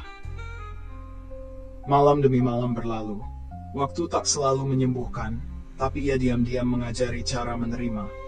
Surat-surat lama masih tersimpan rapi di laci terdalam, bukan untuk dilupakan, melainkan untuk dikenang dengan doa. Di kampung halaman, Alia menjalani hari-harinya dengan penuh pengabdian. Tak ada lagi selipan surat di sela kitab, tak ada lagi tatapan diam dari balik jendela mushola santriwati. Namun ada yang belum juga pergi, sebuah keyakinan bahwa cinta sejati tidak luntur oleh jarak, hanya berubah bentuk. Sementara di negeri seberang, Raka tumbuh. Dari santri sederhana menjadi pembelajar global. Dari yang dulu rajin mencatat pelajaran tafsir, kini mencatat hikmah kehidupan. Tapi di tengah jadwal kuliah dan diskusi keilmuan yang padat dalam tiap sujud panjangnya, nama Alia tetap ia bisikkan lirih. Namun hidup tak selalu membiarkan hati bertahan di tempat yang sama. Ada jalan-jalan baru yang terbuka, bukan untuk menggantikan, tapi untuk menguji sejauh mana cinta bisa tetap suci. Pagi itu di ruang diskusi sebuah universitas Islam di Eropa, Raka duduk tenang dengan secangkir kopi hangat di hadapannya. Buku tafsir Ma'alim fi al-Tariq terbuka, menandai kajian yang akan segera ia sampaikan. Seseorang mengangkat tangan, suaranya lembut beraksen Melayu. "Apa pendapatmu tentang cinta dalam diam, Raka?" Raka menoleh. Itu mahasiswi baru di komunitas Muslim internasional tempat ia aktif. Sosoknya lembut, ucapannya terjaga, dan setiap pandangannya seolah membawa ketenangan. Ada sesuatu dari dirinya yang mengingatkan Raka pada seseorang. Alia. Raka tersenyum tipis. Cinta dalam diam itu seperti doa. Ia tidak membutuhkan pengakuan, cukup keyakinan, tak terlihat, tapi menembus langit. Hanum mengangguk pelan, matanya sejuk. Dan percakapan itu menjadi awal dari banyak hari-hari berikutnya yang mereka habiskan bersama. Bukan untuk saling mendekat dalam niat pribadi, tapi dalam dakwah, ilmu, dan kepedulian terhadap umat. Obrolan mereka merambat dari fik hingga sejarah peradaban. Dari akhlak hingga harapan pulang membawa perubahan. Hanum kemudian bercerita bahwa ia juga pernah menunggu seseorang, tapi ia tak membenci, ia menerima. Raka hanya mendengarkan. Ia tidak menimpali dengan nasihat. Ia paham betul terkadang yang paling menyembuhkan bukan nasihat, tapi kehadiran yang mengerti. Suatu malam dalam perjalanan pulang dari kajian, Raka berkata lirih, kadang kita tak ditakdirkan untuk bersama orang yang kita cintai, tapi kita selalu bisa mencintai dengan cara yang tetap mulia, dalam diam dan dalam doa. Hanum hanya tersenyum. Senyum yang tidak menyiratkan harapan, tapi pengertian. Dan sejak saat itu Raka tahu, tidak semua cinta datang untuk memiliki, tapi untuk menemani menjaga hati agar tetap lurus di jalannya. Di kampung halaman, Alia menjalani harinya dengan mengajar anak-anak TPQ. Ibunya kini sering sakit-sakitan, dan tanggung jawabnya semakin besar. Dalam diam, ada pemuda baru yang mulai mendekatinya. Anak dari pemilik pesantren tempat mendiang ayahnya pernah mengajar. Latar belakangnya baik, tutur katanya sopan, dan keluarga besar Alia tampaknya menyukai kehadirannya. Tapi hati Alia belum benar-benar terbuka. Ada nama yang belum kembali, dan perasaan yang belum selesai. Suatu malam selepas mengaji, Alia duduk sendiri di beranda. Langit malam kampung tenang, bintang bertabur seolah dekat. Ia memeluk Musyaf pemberian Raka dulu. Ia berbisik dalam hati, "Aku tahu, tidak semua rindu harus pulang. Tapi bolehkah aku berharap, walau hanya dalam doa, namaku masih ada di hatinya?" Cinta yang dulu jelas arahnya, kini mulai bercabang. Tapi bukan karena goyah, melainkan karena hidup sedang menguji kedewasaan hati. Bahwa menunggu bukan sekadar soal waktu, tapi seberapa dalam kita mengenal makna kesetiaan. Hari-hari terus berjalan dengan ritme baru. Raka kini bukan hanya santri perantau, tapi juga mulai dikenal sebagai pembicara muda dalam forum-forum diskusi Islam internasional. Namanya mulai diperbincangkan, diangkat karena ilmunya, dipertahankan karena akhlaknya. Namun ketenaran itu tak hanya mendatangkan pengaruh baik. Ia kini mulai menarik perhatian orang-orang yang dulunya hanya melirik sekilas. Termasuk keluarga Hanum yang mulai melihat Raka bukan hanya sebagai teman diskusi sang putri, tapi sebagai sosok calon yang potensial. Sementara Raka sendiri tak pernah berniat ke arah sana. Bagi Raka, pertemuan dengan Hanum adalah karunia, saling menguatkan di negeri asing, mengisi ruang-ruang sepi dengan ilmu dan kepedulian. Tapi hati tak pernah bisa dipaksa, apalagi dilupakan. Dan semua berubah ketika sebuah pertemuan tak disengaja mempertemukannya kembali dengan masa lalu yang belum selesai. Hari itu langit Eropa mendung, salju tipis mulai turun. Raka baru selesai memberikan materi tentang adab dan peran Muslim di dunia global dalam seminar terbuka. Aula mulai sepi, hanya tersisa beberapa panitia dan peserta yang berfoto dan saling berbagi kontak. Ia menuruni tangga menuju hal tram. Jaket tebal membungkus tubuhnya, tapi pikirannya terasa kosong. Ada kegelisahan yang sulit dijelaskan, dan tak biasanya ia merasa seperti ini setelah mengisi kajian. "Maaf, ini jalan ke halte utama ya?" Suara perempuan. Lembut, bergetar oleh udara dingin. Raka menoleh, dan jantungnya seperti berhenti sejenak. Alia berdiri di sana. Dengan syal abu-abu melilit lehernya, memegang map dan satu tote bag yang tampak berisi buku. Wajahnya sedikit pucat, tapi senyumnya masih sama, teduh dan hangat. Raka tercekat. Dunia seolah menyempit hanya pada satu titik, sosok yang ia doakan dalam setiap sujud. "Alia?" Perempuan itu juga tampak kaget, tapi ia tersenyum pelan. "Assalamualaikum Kak Raka." Mereka berdiri beberapa saat dalam diam, lalu sama-sama tertawa kecil seperti melepas sunyi yang terlalu lama tertahan. "Aku kesini ikut program pertukaran dosen muda," jelas Alia sambil berjalan berdampingan. "Cuma beberapa bulan, belum sempat kabari siapa-siapa." Raka menatap ke depan. Salju turun perlahan membingkai pertemuan mereka seperti adegan dalam film yang terlalu indah untuk nyata. "Allah selalu punya cara ya?" Alia mengangguk, dan dalam diam, mereka tahu, ini bukan pertemuan biasa. Ini pengingat bahwa rindu yang dijaga dalam doa tak pernah sia-sia. Di waktu yang sama, di tempat berbeda, Hanum sedang berdiskusi dengan ibunya lewat video call. Kalau memang dia orang baik, kenapa tidak dipertimbangkan untuk masa depanmu? Hanum hanya menunduk. Kak Raka tidak pernah memberi sinyal apapun, Bu. Ia selalu menjaga jarak. Ibunya tak menyerah. Kadang laki-laki seperti itu perlu didorong sedikit. Kamu sudah cukup dewasa, Hanum. Dan dia bukan hanya cerdas, tapi juga punya prospek baik. Ayahmu juga bilang, kita akan coba pendekatan dengan keluarganya. Hanum tersenyum tipis. Tapi hatinya dilanda resah. Karena ia tahu, Raka punya ruang dalam hatinya yang tidak bisa ia jamah. Ruang yang masih dihuni seseorang. Sejak pertemuan itu, Raka dan Alia saling bertukar kabar. Tapi cukup untuk menjaga perasaan tetap hangat. Namun dunia tidak sesederhana harapan. Keluarga Hanum mulai mengatur pertemuan, mengundang Raka dalam beberapa acara komunitas keluarga. Semua berjalan sopan dan formal, tapi ada tekanan halus yang mulai terasa. Ucapan seperti, kalau jodoh tidak kemana, atau sudah saatnya berpikir lebih serius, mulai terdengar di sela tawa. Dan Raka mulai sadar. Cinta yang lama belum padam, tapi cinta baru mulai dijodohkan. Antara menjaga perasaan dan menunaikan harapan, langkahnya mulai goyah. Terkadang yang paling sulit bukan memilih antara dua orang, tapi memilih antara apa yang sudah kau jaga, dan apa yang sedang dunia dorong untuk kau miliki. Udara pagi itu terasa lebih dingin dari biasanya. Raka berdiri di depan kaca kecil di kamar asramanya, menatap bayangan dirinya yang mulai tampak lebih dewasa.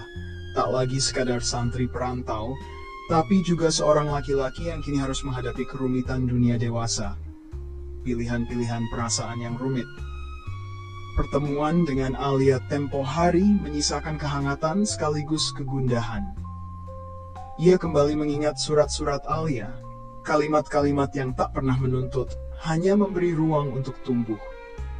Sementara di sisi lain, Hanum, sahabat ilmiah pendamping dakwah di negeri orang, mulai didekatkan lewat niat baik keluarganya. Bukan dalam rayuan, tapi lewat struktur formal yang mulai menggiring arah, ta'aruf, keluarga yang cocok, masa depan yang aman. Namun, Raka tahu, tak semua kebaikan harus dimiliki. Dan tidak semua yang cocok harus disatukan.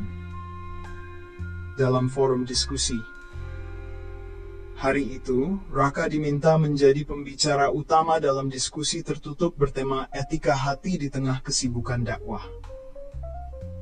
Ia membuka pembicaraan dengan kutipan dari Imam Al-Ghazali. Barang siapa yang mengenali hatinya, maka ia akan tahu kepada siapa hatinya condong. Tapi barang siapa yang mencintai karena Allah, maka ia akan menjaga hatinya agar tak menyakiti siapapun dalam ketulusan itu. Para peserta terdiam. Hanum duduk di baris ketiga mencatat, tapi tatapannya tak bisa lepas dari wajah Raka.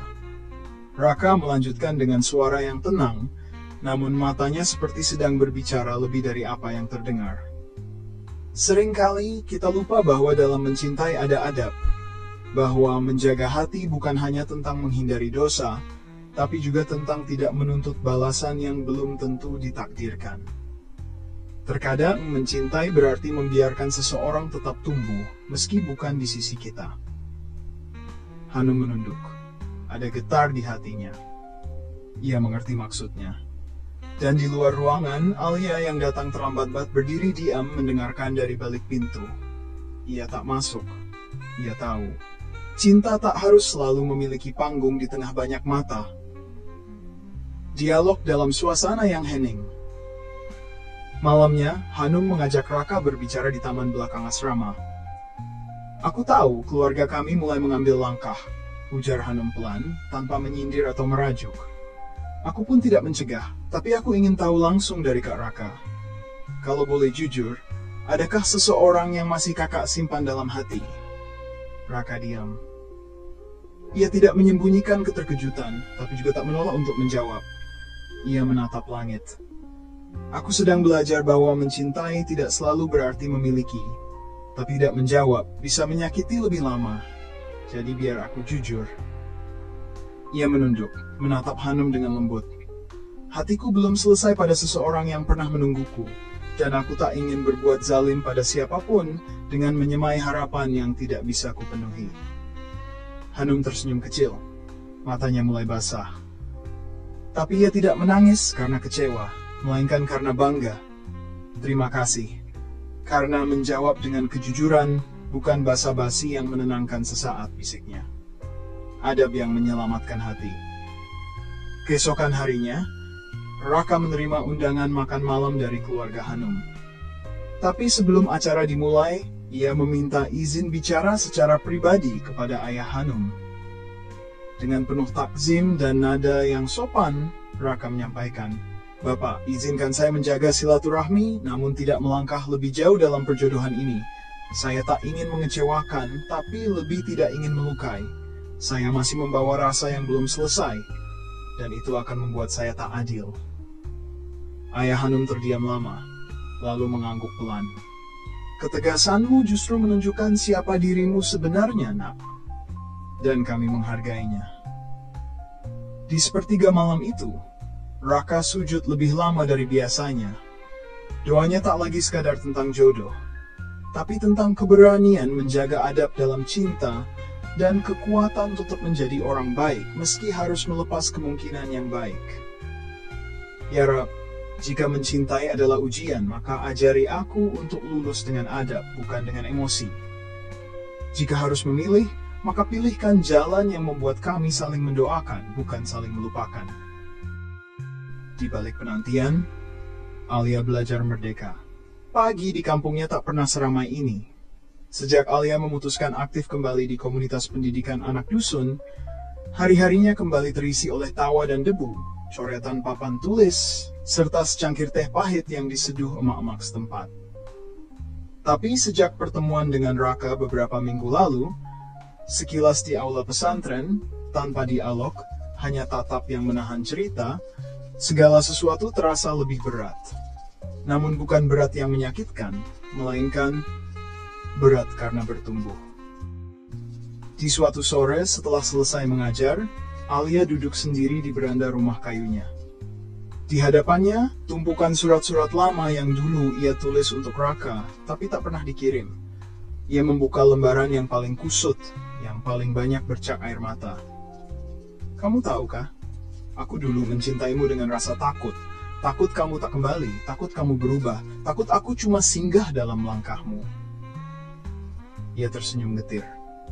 Kini, rasa takut itu mulai mereda. Bukan karena kepastian, tapi karena kedewasaan yang tumbuh bersama waktu. Pertemuan dengan Ustazah Khadijah. Malam itu, Alia diminta hadir dalam sebuah forum wanita muda. Sebagai tamu kehormatan, hadir Ustazah Khadijah, alumni perguruan tinggi Timur Tengah dan aktivis pemberdayaan muslimah.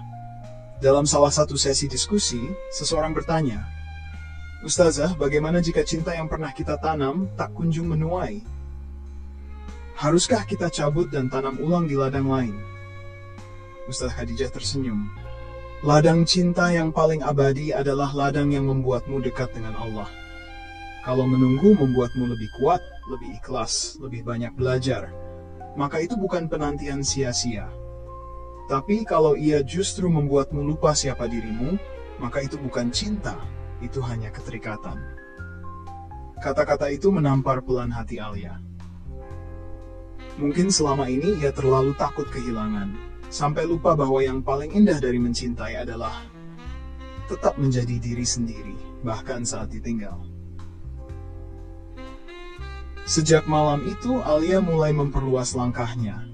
Ia mulai menulis di blog komunitas, berbagi cerita-cerita kecil dari kampung, tentang anak-anak yang buta huruf tapi punya cita-cita besar, tentang ibu-ibu yang berjualan demi bisa beli buku bekas. Salah satu tulisannya viral di media sosial. Ia bahkan diundang ke podcast kecil untuk berbagi kisah inspiratif dari balik pesantren dan pengabdian. Saat ditanya soal asmara dan penantian, jawabannya sederhana. "Saya menanti bukan karena tak bisa berjalan, tapi karena saya percaya dalam penantian yang baik, perempuan tidak hanya diam, Ia tumbuh, ia belajar. Dan kalaupun cinta itu tak kembali, dia tidak hilang, hanya berubah bentuk menjadi doa yang lebih lapang. Di suatu malam, Alia menulis surat. Tapi ia tahu surat ini bukan untuk dikirim, hanya untuk merapikan isi hatinya sendiri. Terima kasih sudah hadir dan membuatku belajar mencintai dengan cara yang tenang. Tapi hari ini, aku ingin mengatakan, aku sudah tidak menggenggammu seperti dulu. Bukan karena tidak cinta, tapi karena cinta yang matang tidak menuntut harus dimiliki. Aku akan tetap mendoakanmu di setiap sepertiga malam dengan nama yang tak kusebut, tapi tak pernah kulupa.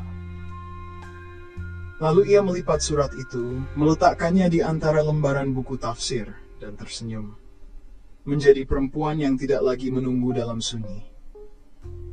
Kini Alia bukan lagi gadis yang duduk di pinggir jendela memandangi bintang.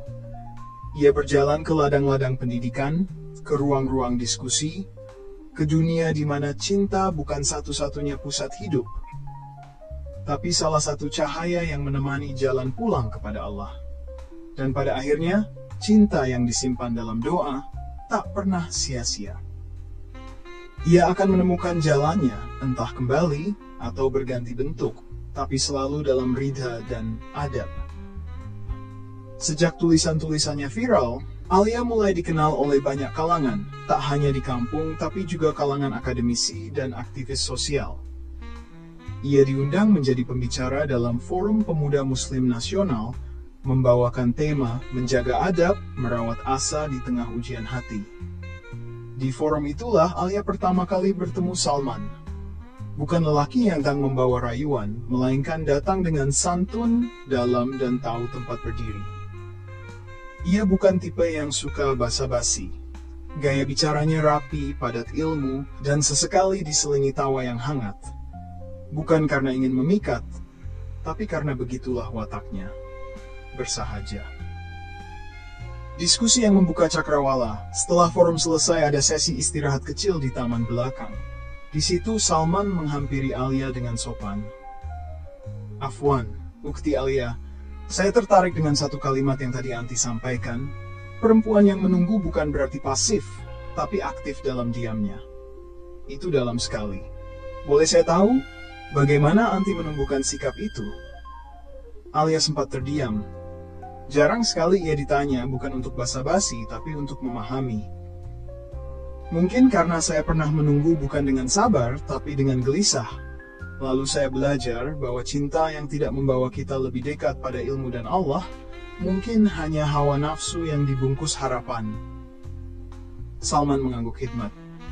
Barakallah, semoga saya pun bisa belajar dari kisah itu. Tak ada gombal, tak ada pujian fisik. Yang tersisa hanya ilmu yang saling bertemu dan adab yang menyejukkan. Sejak itu, mereka beberapa kali bertukar pikiran melalui forum online dan diskusi terbuka. Bukan pertemuan diam-diam, bukan perbincangan rahasia. Semuanya dalam ruang yang terang dan terjaga. Suatu hari, Salman mengirimkan pesan. Jika saya diizinkan oleh Allah untuk menjaga seorang wanita salehah, saya ingin ia tetap tumbuh dengan ilmunya, bukan dikekang oleh perasaan saya. Jika bukan saya, semoga yang menjaganya adalah orang yang lebih layak. Mohon doanya, Ukti. Alia menatap pesan itu lama. Tak ada nama Raka di dalamnya. Tapi hatinya bergetar, karena untuk pertama kalinya ada lelaki yang tidak menawarinya dunia, tapi mendoakannya surga, bahkan jika bukan bersamanya. Malam itu, dalam sepertiga malamnya, Alia sujud lebih lama. Ia tidak sedang memilih laki-laki. Ia sedang bertanya kepada hatinya yang terdalam. Ya Allah, aku tidak ingin menolak cinta yang kau bawa melalui adab dan ilmu. Tapi aku juga tidak ingin menerima sesuatu karena luka yang belum sembuh. Bimbing aku, agar aku tak menjadikan rasa sebagai pengganti zikir. Alia tidak menutup diri, tapi tak juga membuka pintu sembarangan. Beberapa orang mengira Alia sedang dekat dengan Salman. Tapi kenyataannya, mereka hanya saling jaga dalam jarak yang ditakar ilmu. Alia tidak menghapus nama Raka dari ingatannya. Tapi, ia juga tidak menutup bahwa Allah bisa mengganti cerita dengan lebih baik. Ia mulai belajar bahwa cinta yang baik tidak membuatnya lemah, tapi membantunya berdiri lebih tegak. Seorang lelaki tidak harus datang sebagai penebus masa lalu, tapi bisa datang sebagai penuntun menuju masa depan yang lebih berkah. Bahwa tak semua yang datang lebih dulu harus dimenangkan. Di saat yang sama, Raka pun sedang berada dalam pencarian baru, dikelilingi tekanan, fitnah, dan perjuangan mempertahankan idealismenya di tengah keluarga Hanum yang mulai menunjukkan wajah aslinya. Tanpa mereka saling tahu, dua jiwa ini sedang diuji dalam bentuk berbeda, tapi menuju satu titik temu. Keikhlasan, adab, dan ilmu yang memelihara cinta, bukan menggerusnya. Kita lanjutkan. Suasana ruang kolaborasi nasional itu penuh diskusi, penuh presentasi anak muda dan tokoh dari berbagai daerah. Di salah satu sudut meja, dua laki-laki tampak tenggelam dalam obrolan yang tak biasa. Salman dan Raka. Pertemuan itu awalnya tak disengaja. Mereka duduk bersebelahan di sesi panel ekonomi berbasis pendidikan. Salman tertarik ketika Raka mengangkat ide, pendidikan tanpa adab adalah bangunan kosong. Tapi adab tanpa ilmu adalah cinta yang buta. Saya jarang mendengar orang muda bicara begini, ujar Salman sambil tersenyum. Antum siapa ya? Jarang kelihatan di forum. Raka menjabat tangan lembut. Cukup panggil saya Raka, bukan aktivis, bukan akademisi. Saya hanya pernah jatuh cinta pada ilmu karena seseorang. Salman tertawa pelan. Wah, kita punya cerita yang mirip sepertinya. Dua laki-laki yang sama-sama menjaga. Obrolan mereka berlanjut setelah forum selesai. Mereka bicara tentang pentingnya takzim, tentang bagaimana dunia modern mengikis rasa malu, dan bagaimana perempuan seharusnya dimuliakan, bukan diperebutkan. Tak satu pun dari mereka menyadari bahwa mereka sedang mencintai perempuan yang sama. Salman menyebutkan dengan ringan, saya sedang mengamati seseorang. Perempuan yang saya pikir, doanya meneduhkan banyak hati, tapi saya tidak terburu-buru. Saya sedang memperbaiki diri dulu. Raka mengangguk, tapi hatinya mencelos. Dia bernama siapa? Kalau boleh tahu? Salman tersenyum lirih. Biarlah Allah yang memperkenalkan kami nanti dengan caranya. Saya hanya minta doa agar saya tidak mencintainya karena nafsu, tapi karena ingin bersujud bersamanya. Malam itu, Raka merenung di kamar hotel kecil yang ia sewa diam-diam. Ia menatap satu nama yang ia hapus dari ponselnya, tapi tak pernah hilang dari hatinya. Alia. Kau kini dikelilingi orang-orang baik, ya Alia? Mungkin aku memang harus berjuang dari awal, bukan untuk memilikimu, tapi untuk kembali layak menyebut namamu dalam doa. Sementara itu, Salman menuliskan sebuah surat tak bernama, ditujukan untuk dirinya sendiri. Jika kelak aku harus melepasmu karena Allah lebih tahu siapa yang layak untukmu, aku ingin tetap menjadi penjaga doa di belakang punggungmu. Karena cinta yang sejati bukan tentang menggenggam, tapi tentang mengiringi langkahmu dalam takdir yang terjaga. Suatu saat nanti, mereka akan tahu siapa yang mereka cintai. Tapi tidak dengan pertengkaran, bukan dengan rebutan, melainkan dengan keikhlasan, dengan ilmu, dan dengan adab. Siapa yang pantas bukan ditentukan oleh siapa yang lebih dulu, tapi siapa yang lebih tulus menanti dengan baik. Apakah Alia akan memilih Raka yang pernah pergi, tapi kini kembali lebih dewasa? Atau Salman yang hadir belakangan, tapi membawa cinta yang tidak egois? Langit sore menggelap perlahan. Di balik jendela kecil kamar asrama pesantren tempat ia kini tinggal sebagai pembina, Alia menatap dedaunan jatuh dari pohon sukun tua. Sunyi. Hanya suara alam yang sesekali menyapa. Tangannya memegang mushaf, tapi matanya tak mampu membaca. Bukan karena tidak bisa, tapi karena hatinya sedang belajar menerima, belajar menjadi hamba seutuhnya. Ya Allah, mengapa hatiku masih menoleh ke belakang saat aku tahu Engkau telah membuka jalan baru ke depan? Ia menarik napas dalam-dalam. Di hadapannya ada dua nama yang kini muncul dalam hidupnya. Raka yang dulu mencintainya dalam diam, lalu pergi karena tuntutan ilmu, dan kini kembali dengan wajah yang lebih tenang, tapi asing. Dan Salman, lelaki lembut tutur dan santun adabnya, yang tak banyak bicara, tapi dalam doanya Alia merasa tenang. Namun di luar semua itu, Alia tahu satu hal. Cinta yang sejati bukan tentang siapa yang paling lama hadir atau paling kuat mengejar, tapi siapa yang paling membawanya pada Allah tanpa mengusik kehormatannya.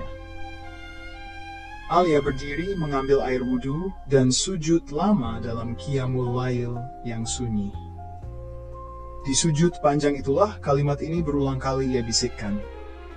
Ya Rab, aku tahu aku tak punya hak atas siapapun, bahkan atas perasaanku sendiri, maka tuntunlah aku. Jadikan hatiku lapang menerima siapapun yang kau pilihkan. Jika bukan Raka, aku akan ikhlas. Jika bukan Salman, aku pun rida. Karena engkaulah tujuan akhirku. Tangisnya jatuh, bukan karena luka, tapi karena ia akhirnya tahu menjadi hamba berarti merelakan kehendak diri demi kehendak ilahi.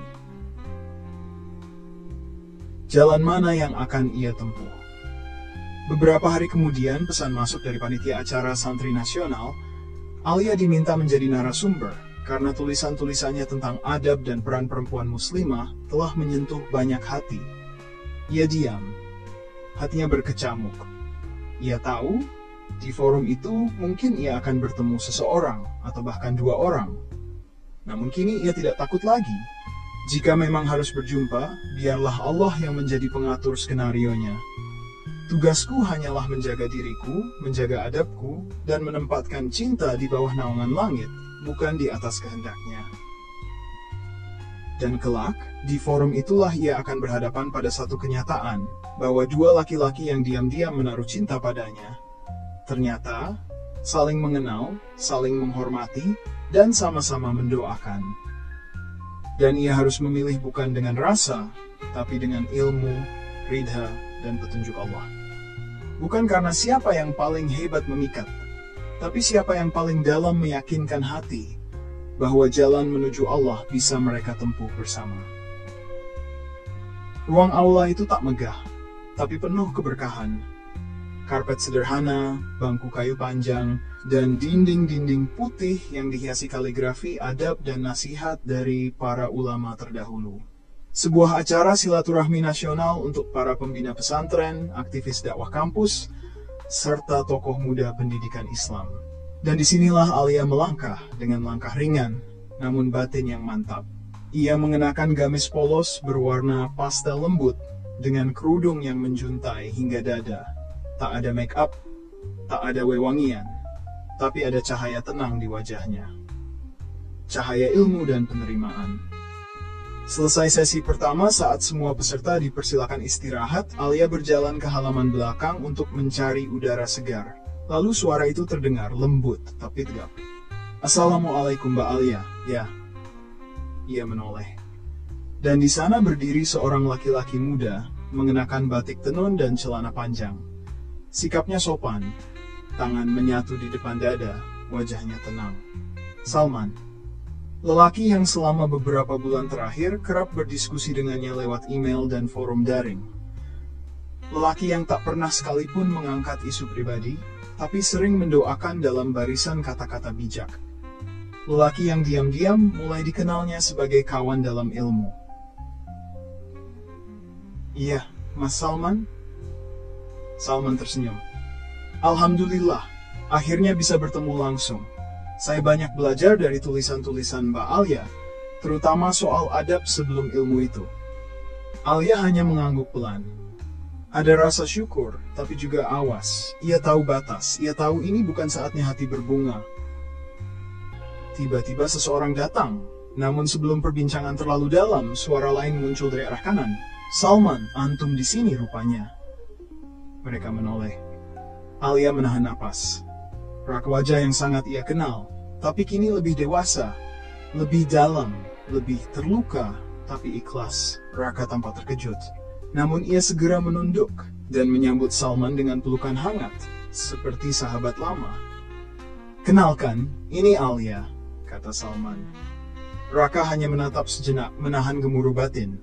Tapi ia tetap menjawab tenang. Saya sudah kenal, sudah lama bahkan. Alia tertunduk. Tidak tahu harus berkata apa. Di antara dua lelaki itu ia merasa menjadi titik kecil yang tak layak membuat luka pada siapapun. Ternyata, Salman dan Raka telah beberapa kali bertemu dalam kegiatan riset dakwah. Keduanya saling menghormati dan sama-sama belajar dari guru-guru yang bijak. Tak satu pun dari mereka menyebut soal cinta. Tak satu pun dari mereka memaksa untuk dipilih. Hanya ada rasa bahwa mereka sedang berada di jalan yang sama, dengan tujuan yang sama, mencari ridha Allah lewat jalan ilmu, adab, dan pelayanan pada umat. Dan Alia menyadari, cinta yang ia butuhkan bukan pada siapa yang paling gigih mengejar, tapi siapa yang paling kuat menuntunnya pada Allah. Malam itu, dalam catatan harian yang ditulis dengan tinta biru yang hampir habis, Alia menulis, "Hari ini aku berdiri di antara dua laki-laki yang sama-sama membawa cahaya. Tapi aku sadar, cahaya yang kupilih bukan karena sosok, melainkan arah yang ia tuju. Dan aku tahu, jika cintaku benar, maka siapapun yang Allah pilihkan, aku akan siap untuk bertumbuh bersama, bukan sekadar saling mencintai." Ia menutup catatan itu dengan sebuah doa sederhana. Ya Allah, pilihkan untukku jalan yang tidak menyesatkan. Bukan yang paling aku sukai, tapi yang paling engkau ridhai. Suara hujan rintik turun di luar jendela. Di dalam, suasana hati para tokoh sudah reda dari badai. Kini yang tersisa hanya serpihan makna, yang perlahan menyatu kembali menjadi bentuk baru. Bukan luka, tapi hikmah. Dulu, kita diajarkan bahwa cinta itu saling memiliki. Tapi tak banyak yang mengajarkan bahwa cinta sejati itu tidak harus saling menggenggam. Cinta itu kadang seperti doa yang tak bersuara, disimpan dalam diam, tapi tetap sampai ke langit. Kadang seperti cahaya fajar yang tak kita genggam, tapi cukup untuk menuntun langkah. Alia, Raka, dan Salman bukan cinta segitiga biasa. Mereka bukan saling berebut. Mereka adalah perwakilan dari jiwa-jiwa yang sedang mencari jalan pulang ke Allah, dengan bekal cinta yang tak mencederai adab. Dan kita yang menyimak kisah ini, diajak bukan hanya untuk menangis atau tersenyum karena akhir cerita, tapi untuk merenung, apakah kita sudah mencintai dengan cara yang Allah ridhoi? Seperti lantunan zikir yang tenang. Aku mencintai Raka, bukan karena ia sempurna, tapi karena ia mengajarkanku menjadi hamba yang lebih dekat pada Allah. Dan aku menghargai Salman, bukan karena ia datang di waktu yang salah, tapi karena ia hadir sebagai bentuk kasih sayang Allah yang lain, yang menuntunku untuk mengikhlaskan. Jika Allah menulis takdir yang lain untukku, maka biarlah aku menerimanya, bukan dengan dendam, tapi dengan ilmu dan adab. Di banyak kisah cinta, kita berharap mereka bersatu. Tapi di kisah ini yang bersatu bukanlah tubuh, tapi niat, keikhlasan, dan perjalanan jiwa. Raka memilih tetap pergi, bukan karena tak cinta, tapi karena ia tahu, kadang cinta itu harus menjadi cahaya yang menerangi banyak hati, bukan hanya satu pelukan. Alia menerima perpisahan, bukan karena lemah, tapi karena ia paham, Allah adalah sebaik-baik pengganti dari semua yang tak bisa bersama.